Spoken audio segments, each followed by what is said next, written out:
The Appalachian Plateau region is in southwestern Virginia. It is made up of only 3 counties: Wise County, Dickinson County, and Buchanan County. I'm David. I'm Frank. And I'm Alfonso. And I'm Brad. And we're Virginia Trekkers. And we're here today in the Appalachian Plateau region of Virginia. You heard Dave right. That means the Virginia Trekkers have gone to all 5 regions of Virginia. We're going to take you around Appalachia, and we're going to even go into a coal mine. You're going to hear the term plateau a lot during this podcast. Well, what is a plateau? A plateau is an area of elevated or high, flat land. So if you're ready to go trekking, let's go trekking! Let's go! As we drove through the Appalachian Plateau, it looked like mountains to us, instead of the high, flat land like a plateau is supposed to look like. But those aren't really mountains. If you look at the map of Virginia, you can see that mountains form in patterns, like the straight lines of the Valley and Ridge region. But here in the Appalachian Plateau, there aren't any patterns. This area used to be high flat land, but it was eroded by water drainage. So let's follow along with the trekkers on the map. Our first stop in the Appalachian Plateau region is the little town of Big Stone Gap. Welcome to Big Stone Gap. This is one of the many little towns that we traveled through in the Appalachian Plateau. You can see that they all have little downtowns, just like this one. Very few traffic lights. So if you guys are from the Piedmont area or the coastal plain area, probably not used to seeing little towns like this. And you can see that they're very festive for the holiday season. Our next stop in the Appalachian Plateau was the Civil War Memorial on the border with Kentucky. We are on the border of Virginia and Kentucky right now, and what we found is a Civil War memorial. What it does, it talks about Abraham Lincoln being the president of the Union during the Civil War. He was also born in Kentucky, and what you have here in the memorial are the different Union regiments, infantry and battalion regiments during the Civil War. So this is a real tribute to those soldiers who fought so bravely and died during the Civil War. And Frank's going to tell you a little bit about the Confederate side. And I'm standing here in front of a picture of Jefferson Davis. And I just learned this, but Jefferson Davis was also born in the state of Kentucky. You can see his gravesite in our Hollywood Cemetery podcast because he's buried in the city of Richmond. And if you look down here, we have Confederate regiments from the Civil War. So it looks like we have both Union soldiers from Kentucky and Confederate soldiers from Kentucky fighting in the same war against each other. Boys and girls, in the previous podcast, we talked a little bit about the layers of the earth. Behind us is a perfect example about the layers. Take it away, Frank. You can see that you see all different colors in the rocks. That's different kinds of rocks being pressed together over time.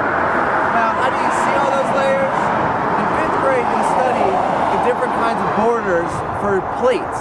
And this is a convergent boundary, which means the layers of the earth are coming together and then getting shoved up out of the ground. And you can see that the layers are no longer parallel with the earth. They're kind of up at an angle, which means it's been a convergent boundary, and that's how mountains are formed. Where do we get some of these craters? You notice that some of the rocks are white. Well, that's not really the rocks, that's ice. And what happens with the cold weather and the water, it turns into ice, and the water expands and starts to form and flakes away some of the rocks, which forms some of the craters and the divots inside of them. And I apologize for the camera shaking, I'm just a little bit cold. And the reason Alfonso's stuttering so much is his tongue's frozen. It really is cold out here, boys and girls. Very, very cold. That's why you don't see us wearing our trekker shirts. We have on layers. Layers. Virginia Trekkers! All right! A major industry in the Appalachian Plateau region is coal mining, and we saw a lot of coal mines on our trip.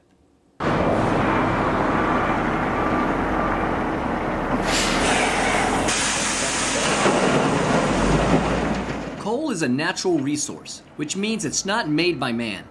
It's found naturally in the ground. It's also a non-renewable resource. Unlike other natural resources like trees and fish that can make new ones, coal does not make new coal. So once we dig it out of the ground, it's all used up. Alright trekkers, we've decided to make yet another stop on the Appalachian Plateau. And we're here at a coal mine. And you don't actually see the mine because the mine is deep, way underground. And what's happening here is the coal is coming up out of the ground by this conveyor belt and then dumped in this large pile. The coal that you see there is actually very, very dirty, and yes, there's a version of clean coal as well. But the coal that you see here that's being loaded in this trucks is raw right out of the ground. It's full of impurities. The coal is dumped in the trucks take it to a refinery where it's cleaned up, and then hopefully we'll be able to show you guys a coal train where you'll see all the clean coal that's being used to produce the power in your homes in Virginia. How is coal used to produce the power for your homes? Here's a diagram of a coal power plant. First, the coal comes off the train and a conveyor belt carries it into the power plant.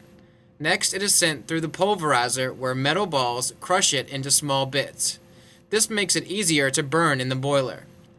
The burning coal heats up water in the boiler and turns it into steam.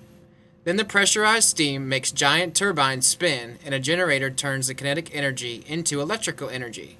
Finally, the electricity passes through various transformers until it reaches your house.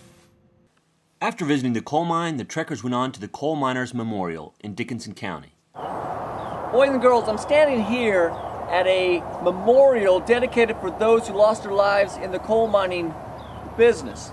We're going to be talking a little bit more about coal mining when we get to the coal mines, but we wanted to let you know that this is a very dangerous business, a very important industry, and these folks lost their lives because of how dangerous it was. So we're going to take a second here as the trekkers to pay our respects to those who dedicated their lives to the coal mining industry, and then we're going to show you a little bit more about how coal mining works. After paying our respect at the Coal Miners' Memorial, the trekkers went on to Breaks Interstate Park. It's called an Interstate Park because it's shared by two states, Virginia and Kentucky. Hey boys and girls, here we are at Breaks Interstate Park. It's one of two interstate parks in America. And this place is called the Grand Canyon of the South because it's the deepest gorge east of the Mississippi River. And you know what carved this deep gorge? There's a river deep down, if you can see it, and it carved its path through the rocks through the process of weathering and erosion. Now, there's lots of legends in this area. They say Daniel Boone visited here. They say a man called John Swift has a silver treasure hidden somewhere in those cliffs back there. And the Shawnee Indians used to use that spot as an overlook. And you fifth graders who've been studying rocks, that's sandstone rock, which is a sedimentary rock. Boys and girls, the Appalachian Plateau was also the home of the Iroquoian language group and the Cherokee Indians. Just as a little review, we've also talked about in earlier podcasts, the Siouan language group and the Monacan Indians lived in the Piedmont region, and in the coastal plain region you had the Powhatan Indians and the Algonquian language group. But here in the mountains, the Cherokee Indians lived. It sounds stupid. Boys and girls, again, don't mind Brad stumbling over his words. It's just a little cold out here. Look, he moves in one piece. No flexibility. Boys and girls, I don't know what the trekkers are talking about.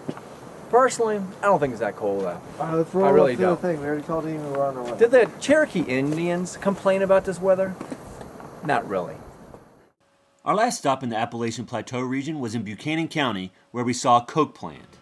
But it wasn't this kind of coke plant. Another meaning of the word coke is a type of fossil fuel made from coal. Coke is lighter and more porous than coal and is used to make iron and steel, like at Tredegar Ironworks. It's made by burning coal at very high temperatures. Frank's going to tell us some more. Again, the trekkers have decided to stop along the side of the road in the Appalachian Plateau. We've been absolutely amazed by the things that we found. And this place right here is a coke plant. And what it does is it takes all the coal and those big long line of machines over there, that's a furnace. And you can see the heat coming up out of the stacks there. What they're doing is they're refining the coal that's pulled out of the mountain. And that coke is put on trains and is later turned into steel products. Here you can see the heat coming from those huge furnaces Frank was talking about.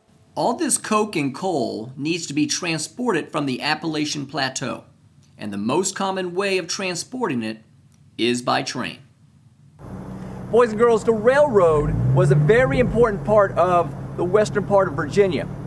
right now, since we're talking about coal mining, the railroad is extra important. This is how they take the coal that is ready to be distributed and put it onto the trains and ship it off to use it as electrical power. We hope you've enjoyed trekking through the Appalachian Plateau with us, and we hope you've learned a lot about the importance of the coal industry in Virginia. In our next podcast, we will take you to the famous Pocahontas coal mine, where you can find out what life was like for a coal miner in Virginia. Stay tuned and keep on trekking.